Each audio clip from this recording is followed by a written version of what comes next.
गोवा का मडगांव इलाका, जिसकी निगहबानी खुद विशाल समंदर करता है, आज आधी रात को समंदर की लहरों की आवाज इस खामोश रात को और रहस्यमयी बना रही थी। समंदर के किनारे से थोड़ा हटकर एक पुराना लाइट हाउस अंधेरे में चुपचाप खड़ा था। उसी किनारे दो लोग एक पुरानी टूटी हुई नाव के पास बैठकर फेनी पी रहे थे। वाह भाई, आज तो मजा आ गया। रात में अपना ये शांत समंदर कितना अच्छा लगता है। नहीं? हाँ भाई, ये तो है। दुनिया में इससे अच्छा नजारा कुछ हो ही नहीं सकता। हाँ, लेकिन एक बात बोलूं, वो सामने उस लाइट हाउस को जब जब देखता हूं ना, पता नहीं क्यों वहां जाने का मन करता है। अबे छोड़ ना, क्यों उस मनहूस लाइट हाउस का नाम ले रहा है? अरे यहाँ अपन इतने अच्छे से एंजॉय कर रहे हैं और तू उस लाइट, अबे छोड़ उसको, चल इधर ध्यान दे। उठा उठा उठा उठा। Cheers cheers. दोनों रात में फेनी का मजा ले रहे थे और अब तक सब कुछ ठीक ही चल रहा था कि अचानक से हवा की रफ्तार तेज होने लगी और लहरें जोरों से उछाल मारने लगीं और कुछ ही सेकंड्स में हवा आंधी में बदल गई। अरे भाई, ये क्या हो गया? अचानक से ये आंधी कैसे आ गई? अरे बोला था ना मनहूस कि उस लाइट हाउस का नाम न ले, देखा तूने? ओहो! आंधी ने देखते ही देखते भयानक रूप ले लिया। समंदर ऐसे हिल रहा था मानो बहुत बड़ा भूकंप आ गया हो। दोनों ही घबराकर वहां से उठ गए। अबे जल्दी चल, जल्दी निकल यहां से। जाते जाते जाने क्यों उस आदमी की नजर वापस से लाइट हाउस पर अटक गई। अरे जल्दी चलना यहां से, घूर क्या रहा है? अरे इस आंधी में कहां जाएंगे? कुछ नजर भी नहीं आ रहा है। चल उस लाइट हाउस में चलते हैं, जब आंधी रुकेगी तो चले आएंगे। अबे पागल वागल हो गया है क्या? जानता नहीं कि कितनी खतरनाक जगह है वो? सुनी नहीं है क्या इसकी कहानियां? अरे छोड़ ना, गांव वाले कुछ ना कुछ कहानियां बना ही देते हैं। मैं नहीं मानता उन कहानियों को, मैंने अपनी आंखों से थोड़ी ना देखा है। अरे भाई, तेरे को जाना है तू जा, मैं तो यहाँ से निकल रहा हूँ। हाँ हाँ ठीक है, जा।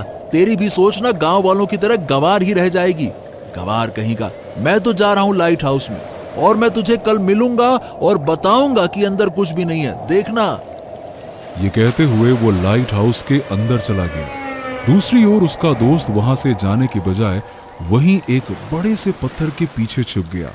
जाने क्यों उसे ऐसा लग रहा था कि कुछ बड़ी अनहोनी होने वाली है। वो टकटकी लगाकर लाइट हाउस को देखता रहा। अचानक से लाइट हाउस के सबसे ऊपर वाले कमरे में रोशनी जल उठी और ठीक उसी वक्त रहस्यमय तरीके से आंधी अपने आप रुक गई। समंदर की लहरें फिर से शांत हो गईं और चारों तरफ वापस से खामोशी छा गई। और तभी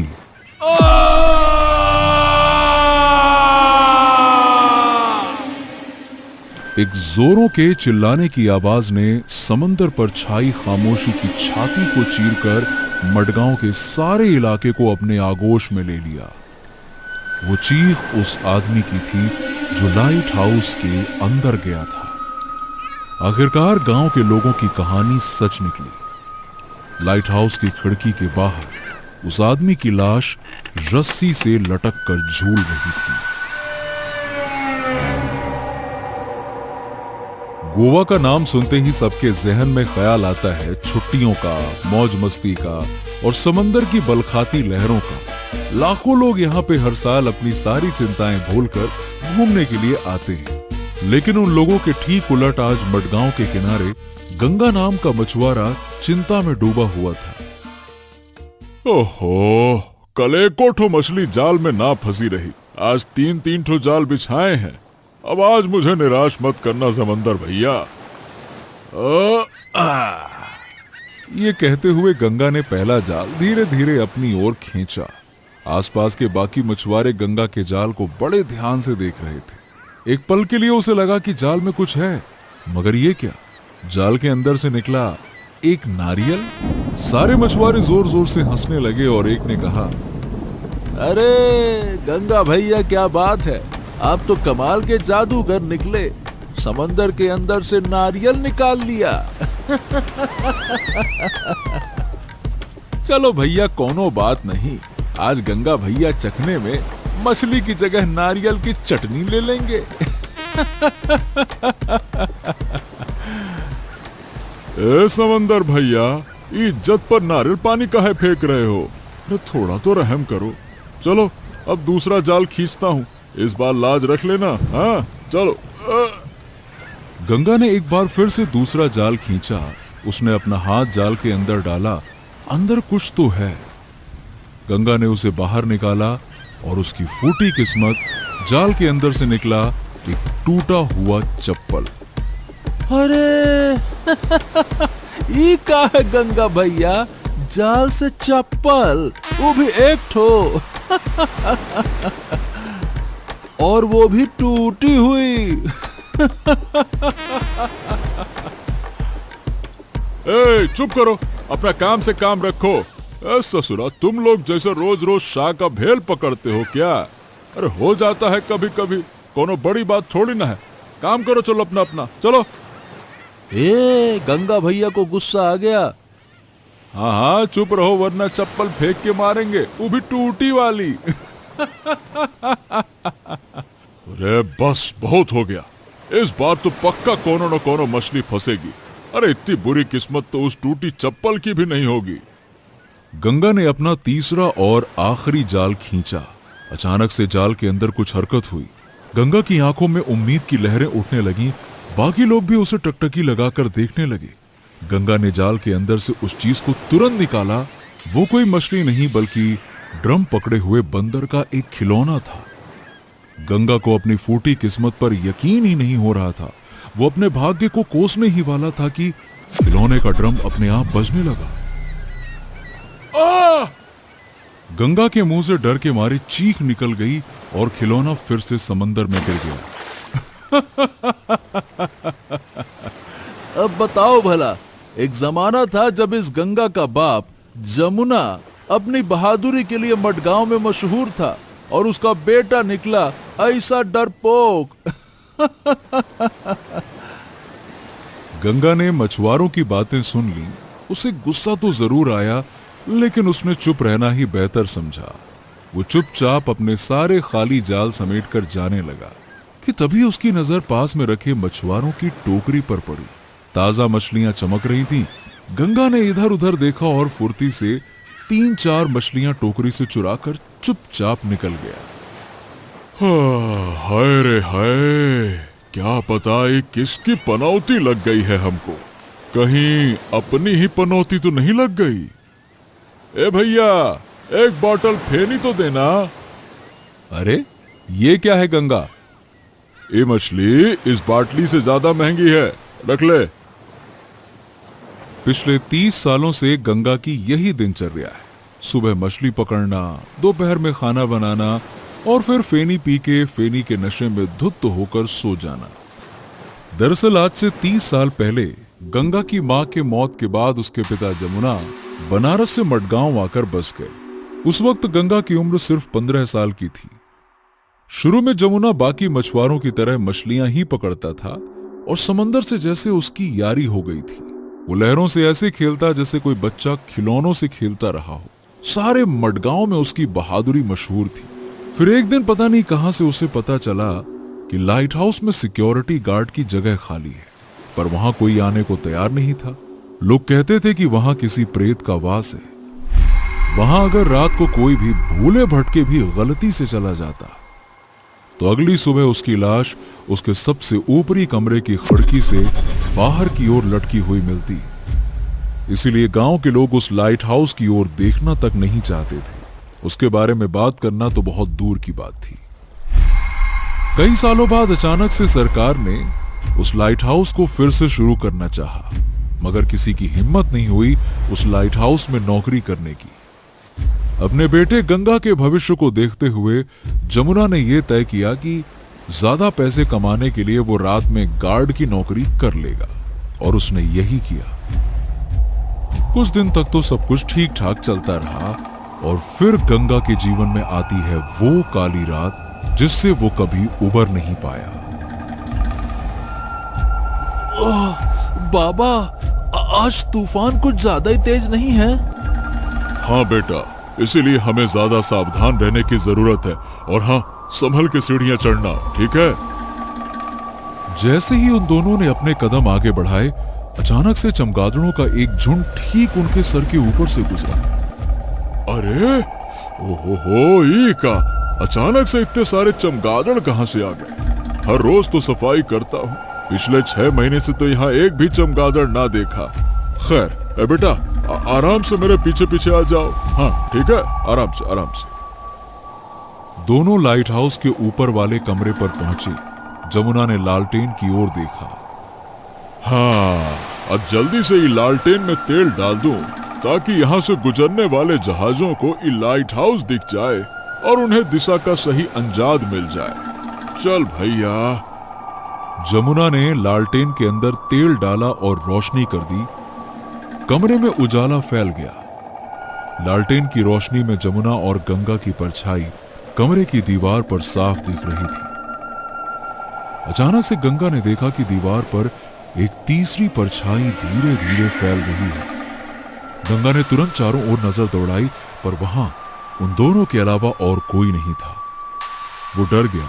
उसने अपने पिता की ओर देखकर बोला, बाबा, बाबा, वहां कोई दीवार पर है। जमुना ने दीवार की ओर देखा, लेकिन उसे कुछ भी नजर नहीं आया। अरे कहां बेटवा? हैं, वहां तो कुछ ना है। लेकिन गंगा को वो दीवार की तीसरी परछाई साफ साफ नजर आ रही थी। अरे बाबा, आपके ठीक सामने ही तो है। बाबा, हम लोगों के अलावा यहाँ कोई और भी है जिसकी परछाई वो दीवार पर पड़ रही है। अरे बेटा, ये क्या बोल रहे हो? यहाँ हम लोगों के अलावा और कौनो नहीं है। बाहर तेज तूफान है ना, तुम्हें शायद किसी हिलती हुई चीज की परछाई दिख गई होगी। हाँ, चिंता ना करो, हम है ना। बाबा, मुझे बहुत डर लग रहा है। जमुना ने गंगा के मासूम चेहरे की ओर देखा और मुस्कुराते हुए गंगा से कहा, ए बेटवा, जिंदगी में जब जब तुमका डर लागे ना, तो याद रखना तुम्हारा नाम है गंगा। बनारस में बहती गंगा को याद करना। अरे इतनी विशाल गंगा भला कैसे किसी से डर सकती है? अरे गंगा हो तुम, गंगा। पर गंगा को अभी भी वो परछाई साफ साफ दिख रही थी। अचानक से उस परछाई के हाथ लंबे होने लगे। गंगा एकदम से चौंक गया और वो दौड़ के जमुना से जाके लिपट गया। अरे अरे अरे, बस बस बस बस। अरे क्या हो गया है बिटवा तुम्हें? वहां कुछ ना है। जाओ उस कुर्सी पर आराम से जाके बैठो। अरे बैठो तो, जाओ जाओ जाओ। उस परछाई के लंबे होते हाथ कमरे में रखे एक रस्सी के गुच्छे पर गए। परछाई ने उस रस्सी को उठाया और कमरे में लगे एक पुराने खंभे से बांध दिया। और फिर परछाई ने रस्सी का दूसरा सिरा झट से जमुना के गले में फेंक दिया। इससे पहले कि जमुना संभल पाता, रस्सी उसके गले में खुद ब खुद बंध गई और धीरे धीरे कसने लगी। जमुना के मुंह से जोर की चीख निकल गई। परछाई के हाथों ने जमुना को जोर से धक्का देकर जमीन पर गिरा दिया और खिड़की की ओर घसीट कर ले जाने लगा। डर के मारे गंगा की हालत खराब थी। वो चिल्लाना तो चाह रहा था, लेकिन उसके हलक से एक शब्द नहीं निकल पा रहा था। वो वहीं खड़े खड़े थर थर कांप रहा था। दूसरी तरफ रस्सी के कसाव की वजह से जमुना की आंखें ऐसी हो गईं मानो वो चेहरे से बाहर आ गई। परछाई ने एक बार फिर से जमुना पर वार किया और उसे खिड़की के बाहर फेंक दिया। उस भयानक तूफान में चीखती लहरों के बीच गंगा के पिता की लाश लाइट हाउस के खिड़की के बाहर रस्सी पर लटक रही थी। ये सब कुछ गंगा नहीं सह पाया और वो वहीं पे बेहोश हो गया। हालांकि आज इस हादसे को 30 साल बीत चुके हैं, लेकिन गंगा के मन से आज भी वो डर नहीं गया। गांव में भोर की किरण फूट चुकी थी। गंगा हर रोज की तरह उम्मीद का सूरज अपने कंधों पर लाद कर समंदर की ओर निकल पड़ा। अब कुछ ठीक चल रहा था कि तभी एक लड़का दौड़ते दौड़ते वहां पहुंचा और जोर जोर से हाँफ रहा था। गंगा और बाकी के मछुआरे उसकी तरफ हैरानी से देखने लगे। वहां वहां आई जी वो वहां। हाँ। अरे क्या हो गया, इतना हाफ क्यों रहा है? थोड़ा दम तो ले ले। गंगा उस लड़के के पास पानी की बोतल लेके आता है। अरे आराम से भाई, आराम से, ये ले पानी पी और बता क्या बोल रहा है।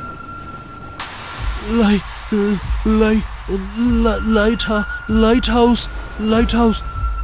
हाँ, लाइट हाउस है और वही है जहां कल था। ये लो पानी पियो। और तुम तो ऐसे हाँफ रहे हो जैसे कोई लाश देख लिए हो। हाँ वही लाश ही है वहां पे।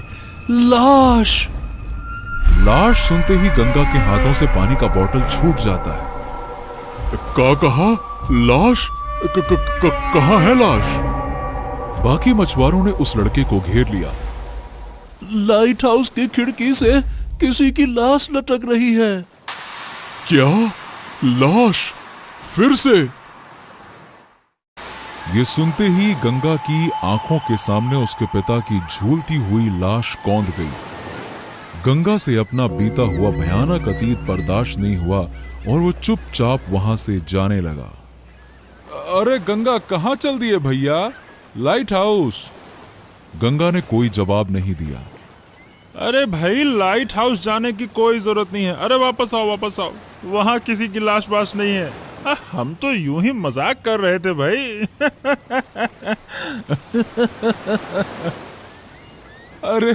अरे भाई, डरपोक वहां क्या जाएगा? याद नहीं, इसके बाद जमुना की लाश भी ऐसे ही मिली थी। है बहुत भयानक प्रेत का निवास है वो लाइट हाउस में। और ससुरा तो गली के कुत्ते से भी डरता है, तो वो प्रेत वाली जगह पे क्या खाक जाएगा।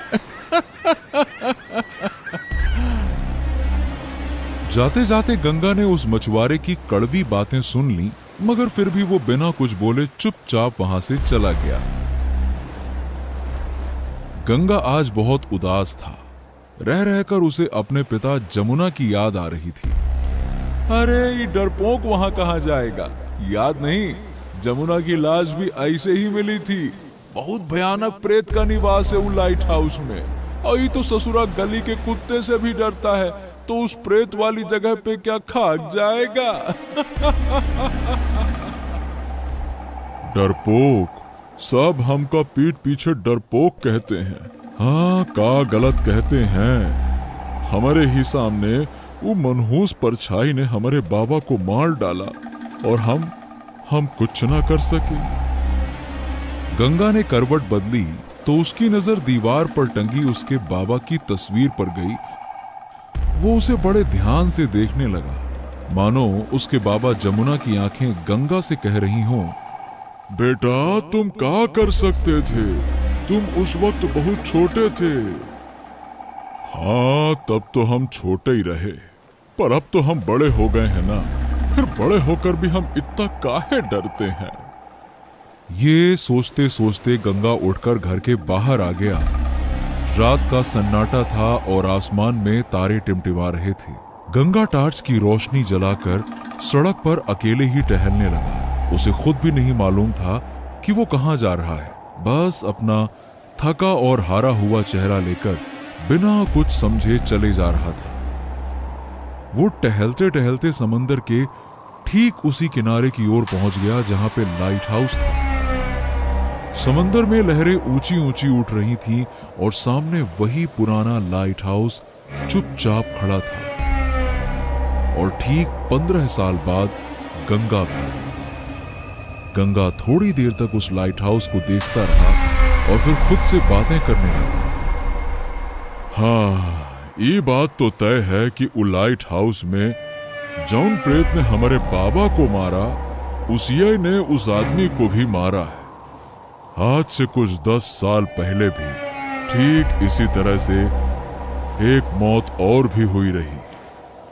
गंगा के मन में कई तरह के सवाल उमड़ रहे थे। अचानक से उसके कदम धीरे धीरे लाइट हाउस की तरफ बढ़ने लगे। वो लाइट हाउस के दरवाजे पर आकर रुक गया। क्या करें, अंदर जाकर देखें का? अब हम जानना तो चाहते हैं कि वो भूत ने हमारे बाबा को मारा काहे, लेकिन अंदर जाने के बाद कहीं वो भूत ने हमारे ऊपर हमला कर दिया तो? अरे डर तो लगा ही रहा है, कुछ समझ में भी नहीं आ रहा कि करें तो करें का हम। गंगा को वाकई डर तो लग रहा था, पर उसी वक्त उसे अपने पिताजी की बात याद आई। ए बेटवा, जिंदगी में जब जब तुम्हें डर लगे ना तो याद रखना तुम्हारा नाम गंगा है, और बनारस में बहती गंगा को याद करना। इतनी विशाल गंगा भला किसी से कैसे डर सकती है? अपने पिता की ये बात याद आते ही गंगा की हिम्मत बढ़ गई और उसने लाइट हाउस के दरवाजे को खोलने की कोशिश की। गंगा ने थोड़ी ताकत लगाई और एक कराहती हुई आवाज के साथ लाइट हाउस का दरवाजा खुल गया। गंगा ने एक लंबी सांस ली और लाइट हाउस के अंदर घुस गया। ठीक उसी वक्त अचानक से समंदर में हवा तेज बहने लगी और देखते ही देखते बहती हुई तेज हवा आंधी में बदल गई। समंदर की चीखती हुई लहरों के बीच गंगा सीढ़ियां चढ़ने लगी। धीरे धीरे एक एक सीढ़ी चढ़ते हुए गंगा को ऐसा लग रहा था कि जैसे अतीत का कोई पन्ना खुल रहा हो। कुछ सीढ़ियां चढ़ने के बाद जैसे ही वो ऊपर की ओर मुड़ा, गंगा पर अचानक से चमगादड़ों के झुंड ने हमला कर दिया। गंगा हड़बड़ा के सीढ़ियों पर गिर गया, पर उसने जैसे तैसे हिम्मत की और वापस से खड़ा हुआ। थोड़ी ही देर में गंगा लाइट हाउस के उसी कमरे में पहुंचता है जहां आज से 30 साल पहले उसके पिता की हत्या हुई थी। टॉर्च की रोशनी में गंगा की नजर पुराने लालटेन पर पड़ी। ऐसे तो हवा बहुत तेज चल रही थी, लेकिन इसके बावजूद गंगा के चेहरे पर पसीना आ रहा था। उसने अपनी जेब टटोली। उसके पास एक माचिस की डिब्बी थी। गंगा ने अपनी जेब से माचिस बाहर निकाली और हवा से बचाते हुए जैसे तैसे लालटेन को जलाया। घूप अंधेरे से भरा वो लाइट हाउस अचानक रोशनी से जगमगा उठा। गंगा ने चारों तरफ नजर घुमाई। सब कुछ वैसा का वैसा ही था। दीवार पे जगह जगह पर जैसे बीते हुए समय के नक्शे के टुकड़े चिपके हुए थे। एक कोने में जंग लगी चाबियां टंगी हुई थीं और कोने में सड़ चुकी लकड़ी की एक अलमारी, कुछ पुरानी घड़ियां, कंपास, पुरानी और आधी फटी हुई कुछ तस्वीरें, बंद पड़ा पीले रंग का एक रेडियो और कुछ रस्सियां। गंगा ने यह सब कुछ आज से 30 साल पहले देखा था। आज इतने साल बाद वो उसी जगह पर खड़ा होकर अपने पिता के मौत के रहस्य से पर्दा उठाने के लिए आया है। गंगा अचानक से बोल पड़ा। हाँ, देखो, हम जानते हैं कि तुम यहीं हो। हमारे सामने आओ और पहचानो हमको। हम वही लड़के हैं जिसके पिता को 30 साल पहले तुमने बड़ी बेरहमी के साथ ठीक हमारे सामने मार डाला रहा। इन गुजरते 30 सालों तक हम अपनी नजरों में गिरे रहे, एक कायर की जिंदगी गुजारी और दुनिया भर से दुत्कार सुनते रहे। मगर अब नहीं, अब और नहीं। हमारे सामने आओ और हमको बताओ कि हमारे पिता का कसूर क्या रहा और कौन हो तुम। सामने आओ हमारे। कुछ देर तक खामोशी छाई रही, मानो गंगा सिर्फ अपने आप से बातें कर रहा हो। गंगा को कोई जवाब नहीं मिला। गुस्से में आके गंगा ने पास में रखी एक खराब दीवार की घड़ी जोर से उठाकर जमीन पर पटक दी। शीशे की टूटने की आवाज लाइट हाउस में गूंज उठी। एक लंबी चुप्पी के बाद अचानक से कमरे में एक कंपन शुरू हो गया। वहां रखे अलमारी थरथराने लगे। सारे खराब पड़ी घड़ियां एक साथ बजने लगी। कंपास की सुइयां खुद ब खुद तेजी से घूमने लगी। अब गंगा को समझ में आ गया, ये संकेत था कि वो प्रेतात्मा कमरे में आ चुका है। गंगा के दिल की धड़कनें तेज होने लगी। उसके पीठ के ठीक पीछे की दीवार पर एक लंबी परछाई उभरी। कमरे में अचानक से कंपन होने लगी और सारा का सारा सामान हिलने लगा। गंगा धीरे धीरे करके पीछे की ओर मुड़ा। दीवार पर दूसरी अनजान परछाई को देख गंगा की जोर की चीख निकल गई, मगर अगले ही पल गंगा ने अपने आप को संभाला और हिम्मत करते हुए बोला, कौन हो तुम? सामने आओ, तुम हमें डरा नहीं सकते।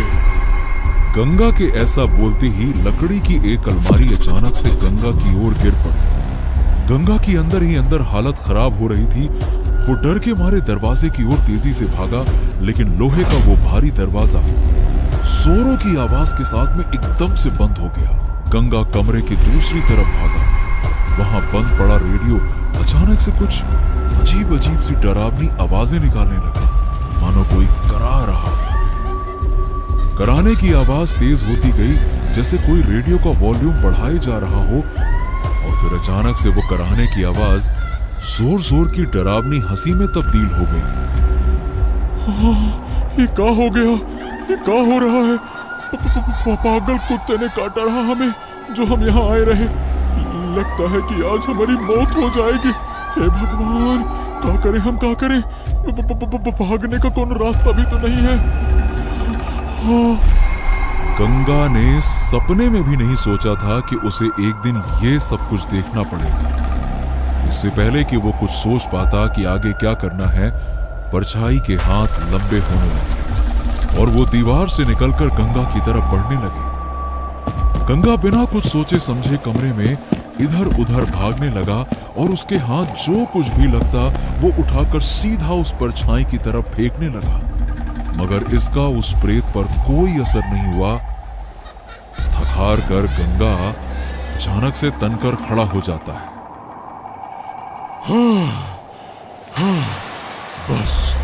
बस बहुत हुआ। अरे जो तुम्हें करना है सो करो। ये देखो, हम तुम्हारे सामने खड़े हैं सीना तान के। आज अगर हमारी मौत भी होगी ना, तो कोनो कायर की तरह तो ना होगी।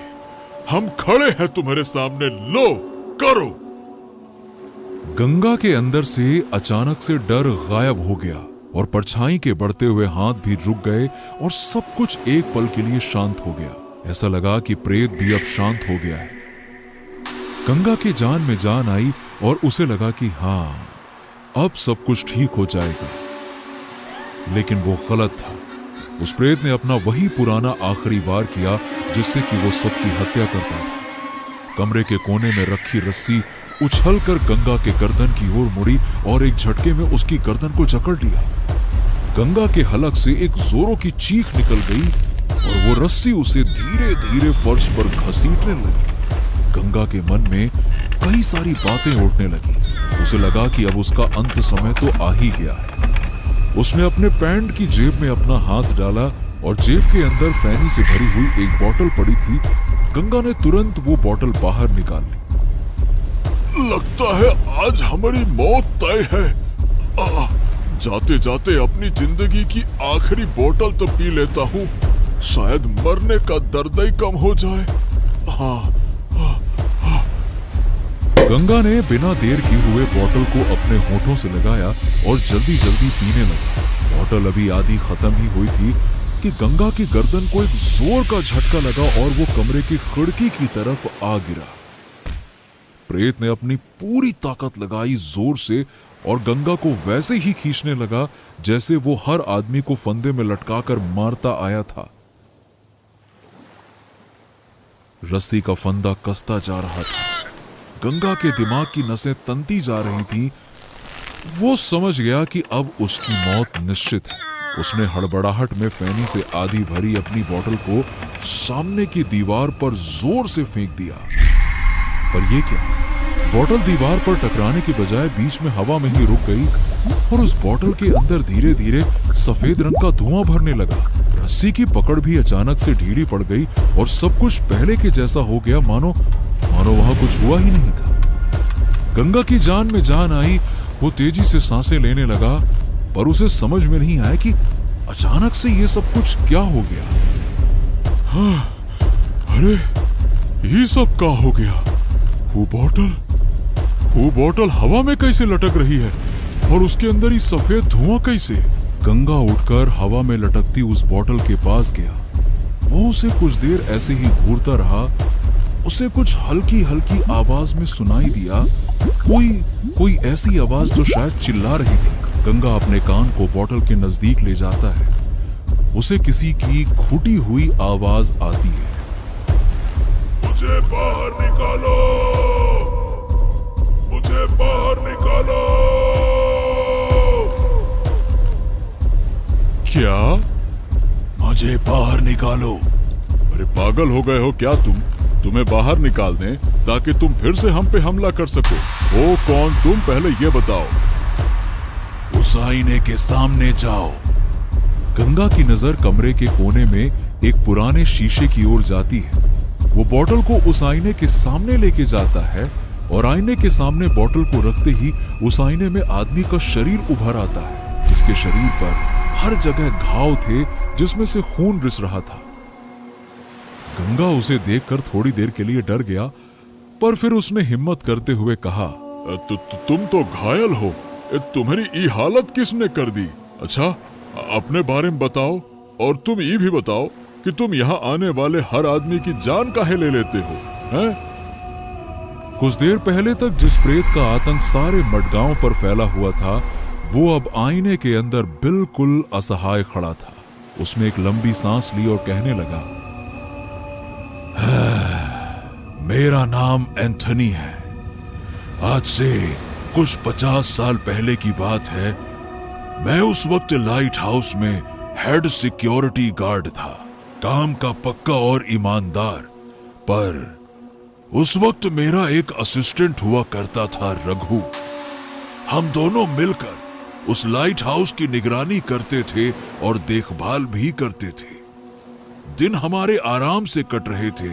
रोज ठीक समय पर हम दोनों लाइट हाउस आते, अपना काम अच्छे से करते। सरकार की दी हुई सैलरी से हमारा काम बढ़िया चल रहा था, सब कुछ ठीक चल रहा था। पर अचानक एक रात लाइट हाउस की उस खिड़की से मुझे कुछ दिखा। वो चांदनी रात थी। नीचे समंदर के किनारे चांद की रोशनी में कुछ चमक रहा था। मैं नीचे गया और पाया कि वो चमकती हुई चीज एक लकड़ी का बक्सा था, जिस पर चांदी का एक बड़ा सा ताला लगा हुआ था। बक्सा बड़ा भारी था। मैंने रघु को बुलाया और हम दोनों उसे ऊपर लाइट हाउस में लेकर आए। रघु ने उस बक्से के ताले को तोड़ा। फिर उसके बाद अंदर हमने जो देखा, उसे देखकर तो हमारी आंखें फटी की फटी रह गई। उस बक्से में चांदी और सोने के जेवर भरे हुए थे। पता नहीं वो बक्सा समंदर में कैसे आया। मैंने रघु से कहा कि कल सुबह हम इस बक्से को पुलिस के हवाले कर देंगे। पहले तो रघु मान गया, पर फिर थोड़ी देर बाद उसके दिल में लालच ने दस्तक दे दी। उसने मुझसे कहा कि इस खजाने को आधा आधा बांट लेते हैं और हमेशा हमेशा के लिए मडगांव छोड़कर किसी दूसरे शहर में बस जाते हैं। वहां जिंदगी ऐशो आराम से गुजरेगी। मुझे ये मंजूर नहीं था। इसी बात को लेकर हमारे बीच में झगड़ा हुआ। रघु समझ गया कि मेरे रहते ये खजाना किसी का नहीं हो सकता। मैं जैसे ही सोने गया, उसने चाकू से मेरे ऊपर कई वार किए और मुझे मार डाला। लाइट हाउस का फर्श मेरे खून से लाल हो गया। मेरी लाश वहां, वो देखो वहां पड़ी हुई थी जहां तुम अभी खड़े हो। मुझे मारने के बाद रघु ने मेरी लाश को रस्सी से बांधकर खिड़की से बाहर समंदर में फेंक दिया और खजाना लेकर इस शहर से भाग गया। इसका मतलब तुम्हारे साथ बड़ी नाइंसाफी हुई। लेकिन ये बताओ, तुम्हें हमारे पिताजी को तो नहीं मारना चाहिए था ना? वो भी तो तुम्हारी तरह बड़े ईमानदार थे। हाँ, मुझे माफ करना, लेकिन मैं क्या करता। मुझे यहाँ आने वाले हर आदमी में रघु दिखता था। इसीलिए मैं अपने आप को कभी रोक नहीं पाया।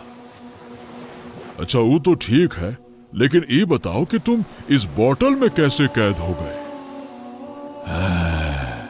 सच कहूं तो इस बात का जवाब मेरे पास भी नहीं है। बेहतर होगा कि ये सवाल तुम खुद से पूछो। मैंने एक बात जरूर महसूस की है, वो ये कि तुम्हारे भीतर एक अदृश्य शक्ति छुपी है।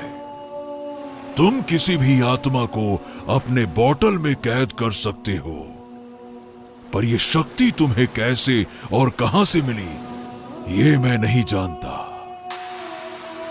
गंगा ये सुनकर मन ही मन बड़ा प्रसन्न होता है कि जिसे सब लोग डरपोक कहते हैं, वो दरअसल किसी बड़ी शक्ति का मालिक है। वो प्रेत गंगा से कुछ मांगने लगता है।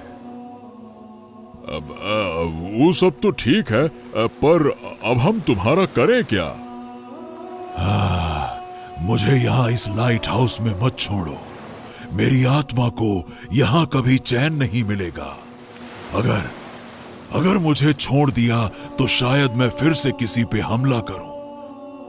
एक काम करो, तुम मेरी आत्मा को इस बोतल में बंद करके किसी सुरक्षित स्थान पर रख दो। इसी में सभी की भलाई है। गंगा थोड़ी देर तक उस प्रेत को देखता रहा, फिर उस प्रेत की इच्छा का सम्मान करते हुए बोतल पर ढक्कन लगा दिया। वो लाइट हाउस से बाहर आकर अपने घर की ओर जाने लगा। गंगा ने उस बोतल को लकड़ी के एक पुराने बक्से में रख दिया और बक्से पे ताला लगा दिया। गंगा ने अपने पिता जमुना की तस्वीर की ओर देखा और मुस्कुराया। आज सालों बाद गंगा के चेहरे पर एक राहत भरी मुस्कान छाई थी। उसे खुशी थी कि उस लाइट हाउस में अब किसी और की मौत नहीं होगी। कैसी लगी आपको ये खौफनाक और रोमांचक कहानी? नीचे कमेंट करके जरूर बताइए। और अगर आपको ये कहानी पसंद आई तो लाइक, शेयर और भूतनाशक पार्टी को सब्सक्राइब करना ना भूलें। हर शुक्रवार हम लाएंगे एक नई हॉरर स्टोरी, तो तुरंत बेल आइकन को दबा दें ताकि ऐसी ही हैरत अंगेज कहानी आपसे कभी छूट ना जाए, क्योंकि डरो